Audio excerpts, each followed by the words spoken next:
Hi everyone, আমি শিকা। আমার নতুন একটা মিনি ব্লগে সবাইকে অনেক অনেক ওয়েলকাম।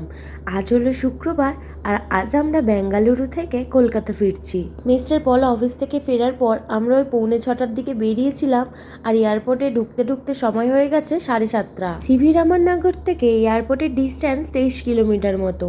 রাস্তায় এত প্রচণ্ড জ্যাম থাকে তার জন্য সময়টা একটু বেশি লাগে। ফার্স্টেই দিঘি যাত্রাতে আমাদের গেট এন্ট্রি হলো, এরপর লাগেজ চেকিং হয়ে আমাদেরকে বোর্ডিং পাস দুটো দিয়ে দিল।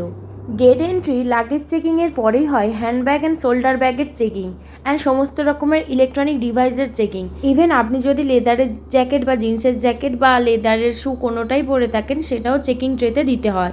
এরপরে হয় ইন্ডিভিজুয়াল পার্সন চেকিং। ফ্লাইটে নির্দিষ্ট সময়ের আধা ঘন্টা আগে থেকেই শুরু হয় বোর্ডিং। আমাদের বোর্ডিং হয়ে গেছে, এবার টেক অফ করার অপেক্ষায়। আমাদের আজকের বাহন 6C952 ইন্ডিগো বেঙ্গালুরুর মাটি ছেড়ে পাড়ি দিল কলকাতার পথে। বেঙ্গালুরু থেকে কলকাতা 1560 কিলোমিটার ডিস্টেন্স কভার করবে মাত্র 2.5 ঘন্টায়। টেক অফের প্রায় আধা ঘন্টা পরে আমাদেরকে একটা ছোট্ট ব্যাগ দিল, যার মধ্যে ছিল একটা ভেজ স্যান্ডউইচ, একটা জুস আর একটা ওই চিপস টাইপের। আমি বেশ কিছুক্ষণ ঘুমিয়ে নিয়েছি। চোখটা খোলার পরেই আস্তে আস্তে আমার সেই প্রিয় শহর আমার চোখে দৃশ্যমান হচ্ছে। ঠিক উপর থেকে যেন দীপাবলির প্রদীপ লাগছিল। 12:58 মতো বাজে। এখন প্লেন ল্যান্ড করবে নেতাজি সুভাষচন্দ্র বোস ইন্টারন্যাশনাল এয়ারপোর্টে। আমাদের উড়ান ছুঁইল কলকাতার মাটি। সেই সঙ্গে আমি ঠিক 3 মাস আগে যেই মাটি ছেড়ে গেছিলাম সেই মাটি আবারও ছুঁইলাম। আর কয়েক মুহূর্তের মধ্যে আমার সেই প্রিয় মুখগুলো আবার আমি দেখতে পাবো। চলো এবার তবে যাওয়া যাক। বাইরে দাদা, মা, ননু ওয়েট করছে আমাদের জন্য। আর হ্যাঁ, আমাদের গোলাপ জামুনও কিন্তু ওয়েট করছে। এবার শুধু অপেক্ষা আমাদের লাগেজগুলো কখন আসে।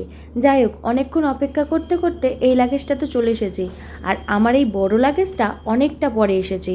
এখন ঠিক ওই 1:37 মতো বাজে। এখন আমরা সবে দুজন মিলে বাইরে বেরোচ্ছি। কতক্ষণ ধরে অপেক্ষা করতে হলো। বড় ব্যাগ নিয়ে আসাটা একদিকে সুবিধা হলে একদিকে খুব অসুবিধা। অবশেষে 3টে মাস অপেক্ষার অবসান হলো। আমার সেই প্রিয় মুখগুলো আমার সামনে আজ 3টে মাস পরে মায়ের স্পর্শ পেলাম, মামা গন্ধ পেলাম। আর এই যে আমার গোলাপ জামুন, অনেক দিন তোকে দেখিনি। চলুন এবার তবে বাড়ি ফিরি। বাই।